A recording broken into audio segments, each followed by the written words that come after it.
আমরা প্রথম বছরটা শুরু করব কিভাবে? আমরা প্রথম বছর যদি মনে করি না পিকনিক করলেই মনে হয় আমাদের বিরাট সুখে দিন কেটে যাবে, তাহলে ভুল। পিকনিক করে করুন, সন্ধ্যাবেলা যত খুশি পিকনিক করতে ইচ্ছাই করুন, কিন্তু যদি নতুন বছর যদি ভালো কাটাতে হয়, প্রথম 1 জানুয়ারি কি করবেন মা? সকাল বেলায় প্রথমে ভোরবেলা ঘুম থেকে উঠতে হবে। উঠে স্নান করে আগেই ভাগবত গীতা পড়ুন। ঘরে সবার নিশ্চয়ই আছে বাবা, ছোট্ট ছোটি হলেও আছে তো। এই শ্রীমদ্ ভাগবত গীতা যতটুকু পারবেন শুরু করুন পড়া। পুরোটা হয়তো অধ্যায় পড়ে আমাদের শেষ করা সম্ভব নয়, কিন্তু শুরু করুন। দেখবেন ওই দিনে যদি শুরু করেন সেই পর্যন্ত করে রেখে দেবেন, ঠাকুর আমি যেন প্রত্যেক দিনে যখনই পূজা করতে বসবো এই শ্রীমদ্ ভাগবত গীতা তোমার 2 পৃষ্ঠার হলেও যেন আমি সংসারী মানুষ আমি যেন পড়তে পারি। এই মনস্কামনা নিয়ে 1 জানুয়ারির দিন আপনারা বসে স্নান করে আগে তার সামনে বসে ভোগ নিবেদন করবেন, প্রসাদ দেবেন, যে যেমনভাবে পারেন দিয়ে আপনার শ্রীমদ্ ভাগবত গীতা অধ্যয়ন করবেন। তারপর গুরুর দেওয়া যে জপের মন্ত্র তা করবেন, গুরুদেবের চরণে প্রণাম করবেন। দূরে যদি থাকে গুরুদেব তবে দূর থেকে প্রণাম জানাবেন। আর পিতামাতার চরণে সেই দিনে প্রণাম করতে ভুলবেন না। যদি বেঁচে থাকে খুব ভালো, আর আমার মতো যদি কাঙালিনী হয়ে থাকেন তাহলে আর পেলেন না, তাহলে দূর থেকেই প্রণামটা জানাবেন। কারণ ভগবান তাকেই ভালোবাসেন যে নিজের সৃষ্টিকর্তাকে সম্মান করতে জানে। আর যে সৃষ্টিকর্তাকে ভালোবাসে না, যে নিজের পিতামাতাকে সম্মান করে না, ভগবান কখনোই তাকে ভালোবাসে না। ভগবানকে অনাহারে রাখলাম, আহা পিতামাতাকে অনাহারে রাখলাম, আর বৃন্দাবনে গেলাম আমি ভগবান সেবা দিতে। বৃন্দাবনে গিয়ে ঝুলায় গড়াগড়ি দিয়ে রাধে রাধে বলেও কোনো কাজ হবে না যদি মায়ের চোখে জলটা পড়ে। তাই পিতা মাতাকে আগে আমাদের তার চরণে ভক্তি শ্রদ্ধা জানানো উচিত। কথায় বলে মানুষ তো দাঁত থাকতে দাঁতের মর্ম বোঝে না বাবা। যতদিন থাকে ততদিন আমরা তাকে কত অবহেলা করি, কত কষ্ট দিয়ে হারিয়ে ফেললে বোঝা যায় মাথার উপরের বট গাছটা হারিয়ে গেল। তাই সেদিন আপনারা অতি অবশ্যই ভগবানের নাম করবেন। সকালবেলা বাড়িতে সবাই মিলে হাতে তালি দিয়ে নাম করবেন। কেন জানেন? 10-5 মিলে নিজ দ্বারেতে বসিয়া কীর্তন করো সবে হাতে দিয়ে, হাতে তালি দিয়ে নাম করবেন। কেন? গাছের তলায় বসে যেমন হাতি তালি দিলে গাছের উপরের পাখি উড়ে যায়, ঠিক তেমন হাতে তালি দিয়ে যতবার হরি বল বলবে। দেহের ভিতরে 6টা পশু আছে, কাম ক্রোধ লোভ মোহ মদ মাৎসর্য। মনে রাখবেন বাবা, এই মন্দিরটা নির্মাণ করা এর ভিতরে ধরুন রাধা মাধব নেই, পড়ে আছে কয়েকটা পশু পাখি, তাহলে ওটা কি মন্দির বলবো? আমরা সবাই জানি হৃদয়টা হলো মন্দির, কিন্তু রূপ গোস্বামী বলেছিলেন হৃদয়টা হলো কন্দর, মানে গুহা। কেন জানো? এইটা মন্দির হবে সেদিনে যেদিনে 6টা পশু আর থাকতে পারবে না। কোনো একটা ঘর তৈরি করলাম, 2 তলা পাথর মোজাইক করা মন্দির করলাম, তার ভিতরে ঠাকুর নাই, কিসের মন্দির? কিন্তু 6টা পশু যখন চলে যাবে আমাদের এটা মন্দির হবে।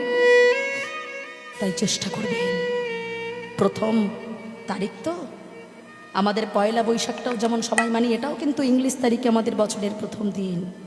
সুন্দরভাবে ভক্তি শ্রদ্ধা নিয়ে সমস্ত বলবেন, হে দয়াময়, এই যে বছরে আমার যত ঝড় ঝাপটা গেল সব তুমি সরিয়ে দাও ঠাকুর, আমি যেন তোমায় শোভা পূজায় থাকতে পারি। হ্যাঁ, ওই দিন সুন্দর করে ভগবানের চরণে সেবা পূজা করবেন। ভগবান কি বলে জানেন?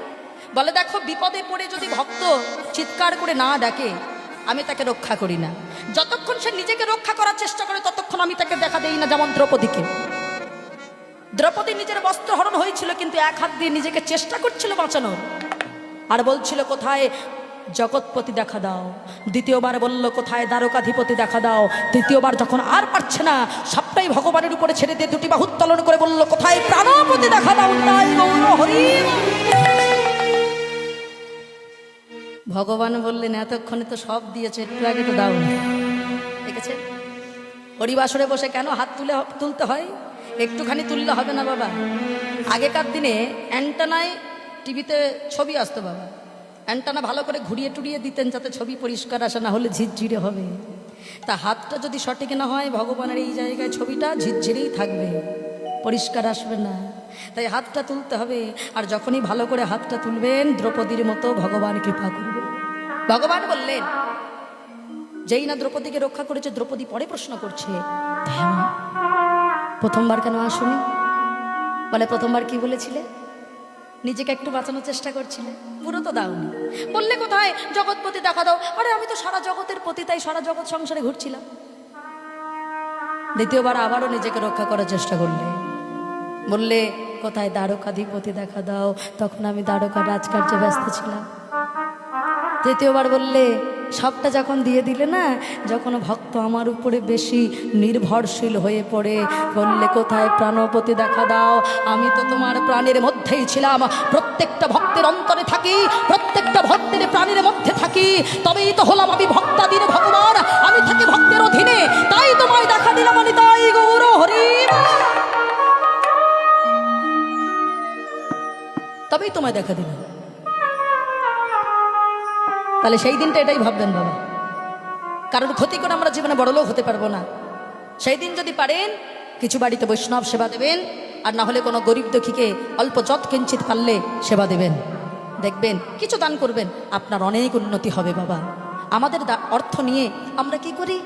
আমরা যে গান বাজনা করি, যে যেভাবে ইনকাম করে, সেই অর্থ নিয়ে আমরা নিজেরা স্বাচ্ছন্দ্যে যেমন আছি, সেটা থাকছে ভালো কথা, স্বাচ্ছন্দ্যে তো মানুষের থাকাই ধর্ম, থাকবো, কিন্তু এটাও জানতে হবে সেই অর্থ যেন আমার গৌর গোবিন্দের সেবায় লাগে।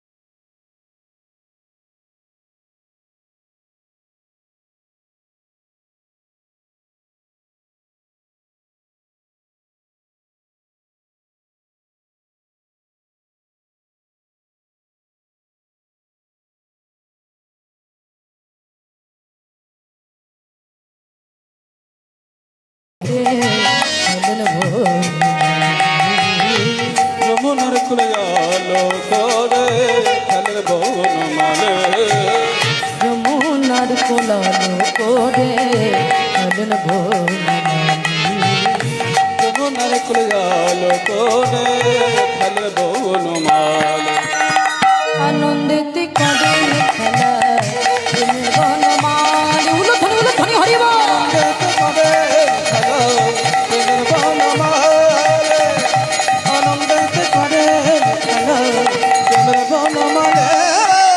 সুদাম সুদাম দাম সুদাম যত সখা আনন্দিত করেন খেলা প্রেমেতে সুদাম সুদাম দাম সুদাম যত শাখা আনন্দেতে করেন খেলা প্রেমেতে মগ। সুদাম সুদাম দাম সুদাম যত সখা আনন্দিত করেন খেলা প্রেমেতে মগ। সুদাম দাম সুদাম যত শাখা আনন্দেতে করেন খেলা প্রেমেতে মগ। আনন্দিত করেন খেলা